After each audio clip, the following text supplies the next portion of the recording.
Hi everyone, my name is Amber, welcome back to my channel. Today I'm here to talk about my 2021 statistics. I love watching these kinds of videos and I try to do my own every single year because I find it really interesting to look at trends and just reflect on my year of reading, I suppose. So first of all, we're going to talk about my monthly reads, not all of the books that I've read, but just the ones that stand out to me and also my statistics. Then we'll look at my yearly statistics and see how I did overall. So I read 163 books in 2021, which is amazing. This is my highest ever. I think my previous highest or record amount of reading was 150 something, so I didn't surpass it by much, but I did surpass it, which is quite impressive. I don't know how I managed it, but I did. I think it's because I'm settling into like this house now. I'm not moving again for the foreseeable future, and I'm also really comfortable at work. That definitely helped, and also not traveling around as much helped as well because I haven't been going on as many holidays because of COVID. I've just been at home most of the time, so that's how I managed that. I can do a video on how to read more if you would find that interesting. I'm not really an expert, and plenty of other people have done that kind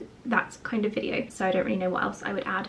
Anyway, now that I've told you how many books that I've read, I will tell you about my monthly reads and then we'll get into the yearly stats. So in January I read 13 books. I read 4,471 pages. My average rating was 4. I had 4 5-star reads, my favourite of which was probably Record of a Spaceborne Few, which was a reread. If we're not counting rereads, then I would say Shipped by Angie Hockman. And my least favourite from this month was probably A Girl Called Shameless, but I still gave that 3 stars. I do find myself reading a lot more in January than I do most other months, just because I'm always a bit more motivated and I'm very enthusiastic about the new year, so that's why this month is so high. But then again, there were other months where I read more, so who really knows. Next, in February I read 18 books, 5,525 pages. I also listened to 8 hours of an audiobook because this is when I got into running. My average rating was 3.42. My favourite book from this month was The Galaxy and the Ground Within, which I gave 5 stars. It was my only 5-star read for the month.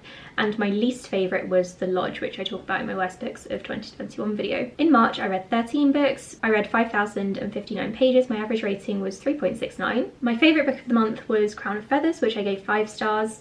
Again, my only one from this month. My least favourite was The Future of Another Timeline, which I gave 2.5. In April, I read 15 books, 4,448 pages. I listened to 15 hours on audio. My average rating was 3.5. I didn't have any 5-star reads from this month, but I think my favourite book was Where the Rhythm Takes You, which is in my Best Books of the Year video. I gave that one 4.5 stars. And then I had a few DNFs this month because I just couldn't get into some books. But I think the least favourite book that I actually read was The Initial Insult by Mindy McGuinness. In May, I read 16 books, 5,458 pages. My average rating was 3.1. Again, I didn't have any 5-star reads this month. My favourite book though was probably My Lovely Wife by Samantha Downing. I gave that one 4 stars, and then my least favourite was The Death of Vivek Oji, which I gave 2.5. In June, I only read 9 books. This was my lowest month of reading. This was the month that I got a promotion at work and I was spending a lot of time learning what was going on. I read 3,300 pages and my average rating was 3.1. I did have one 5-star read this month. That was This Place, which is a graphic novel. I talk about this in my Best Books of the Year video as well. And my least favourite book this month was Exit West. I gave that one 2 stars. In July, my reading started to pick up a little bit. I read 10 books, 3,178 pages, but my average rating was only 2.7. I did have a 5-star read, which was My Dark Vanessa, but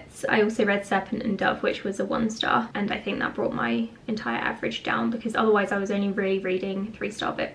In August, I read 12 books, 4,191 pages, and my average rating was back up to 3.25. My favourite book from this month was probably Allegedly by Tiffany D. Jackson. This was the month where I was trying to read as many of her books as possible, and my least favourite was My Friend Dharma. In September, I read 12 books again. I read 3,368 pages. I listened to 24 hours on audio because I started commuting again. It meant that I could listen to more audiobooks, and my average rating was 3.46, so 3.5 rounded up. And my favourite book from this month was Words of Radiance, which I finally finished, followed by The Mountains Sing. And my least favourite was The Storm, for reasons I talk about in my Worst Books of the Year video. In October, this was my record month, so I read 20 books somehow. I have no idea how. I read 5,393 pages. I listened to 29 hours on audio and my average rating was 3.6. My favourite book from this month was Miracle Creek, which I gave 5 stars, and my least favourite was 9 Fox Gambit, which I gave 2. In November, I read 18 books, 5,150 140 pages. My average rating was 3.6 again. I didn't have any 5-star reads this month, but my favourite book was Omega and Alpha by Joe Hill, which is a reread. If we're not counting rereads, I would probably say The Appeal was my favourite. I gave that one 4 stars, and then my least favourite book was The Hating Game by Sally Thorne, which I gave 2. And then finally in December, it was my lowest reading month. I read 7 books, 2,852 pages, and my average rating was 3.4. I didn't have any 5-star reads in December, but my favourite book was probably Winter's Orbit, which I gave 4 stars. My least favourite was Grave Surprise, which I gave 3. So those were my months of reading. We're going to move on to my yearly stats now, and I'm going to share my screen so you guys can see what I'm talking about as I talk about them. Okay, so right here you can see my totals of the year. You can see my total number of pages was over 52,000, hours listened was 97, and that's not actually very high for me. I was expecting more, but because of lockdowns and things, I didn't really listen to any because I didn't have a commute. That did start to pick up towards the end of the year before we got put back into, not a lockdown, but we were told to work from home. I bought 64 books in 2021.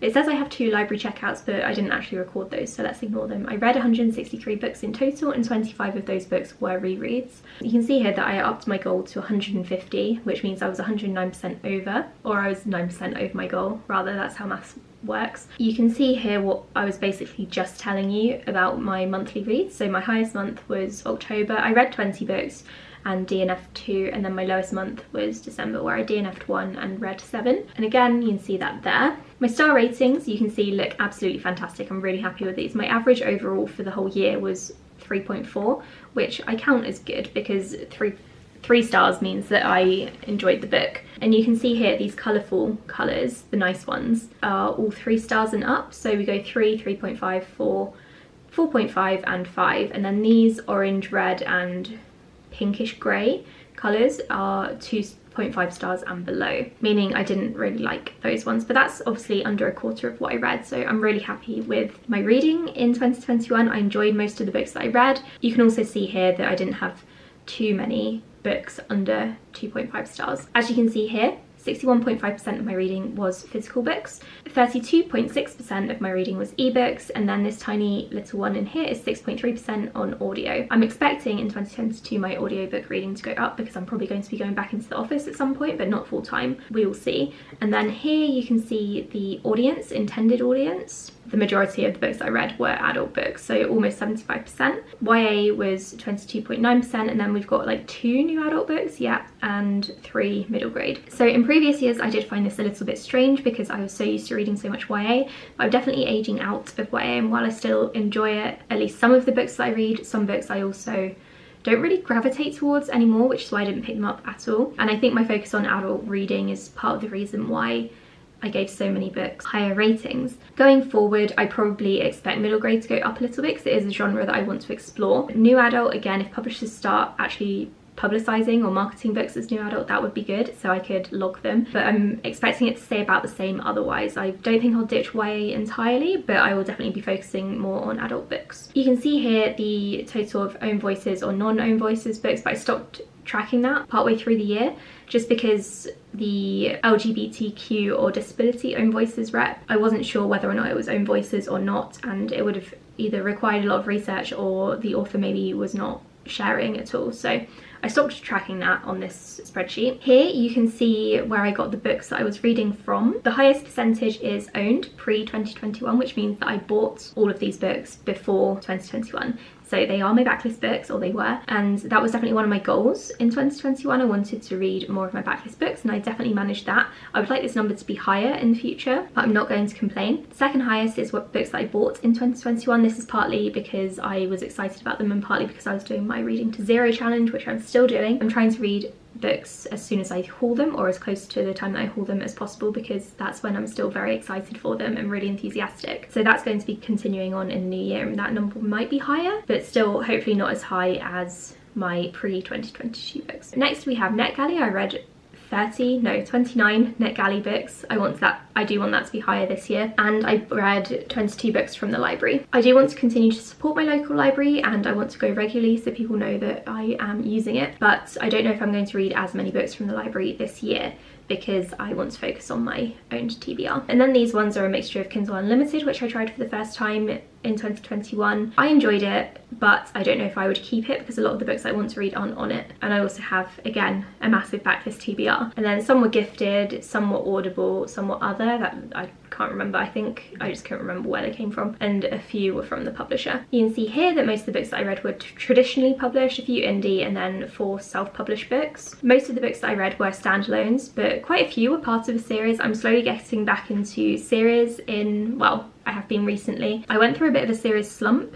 in 2020, so I did want to try to get that up a little bit and catch up with some series, and I did manage that, but I've still got a long way to go, particularly because I do run the website Recaptains, and that requires me to read series. And then some were companion novels. This is my count of diversity, so some of the books that I read had no diversity at all. Those were mainly thriller books, to be honest. I've noticed that white authors are definitely still dominating the thriller genre, although it is slowly getting better. And I can't remember if I've ever read a thriller book with a queer main character.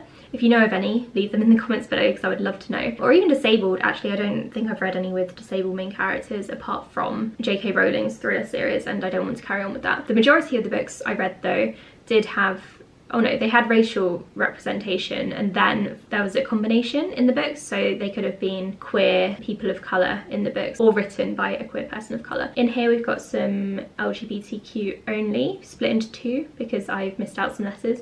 We have some disability rep and mental health rep. I counted them as different because I think disability on this graph is just physical disability. And then some were translated as well. I thought it was quite important to track that because it's not something I've actually tracked before, and I would like to start reading more translated books and hopefully enjoy them, because the ones that I did pick up in 2021 I didn't really love. I don't know what that little one is there. Oh, neurodiversity. I've only read 1. I would like to read more, particularly with autistic main characters or characters with ADHD, mostly for personal reasons, so that's something I want to focus on in the new year. Up here we have publication years, which is not my favourite graph. I keep trying to change it to a different one, but it just doesn't work out and I don't know why. What I want is like a linear graph showing the years in order, but instead we have like a very strange order. We've got 2021 here and then 2020 here for some weird reason, but you can see the majority of the books I read were published in 2021, so they were new releases.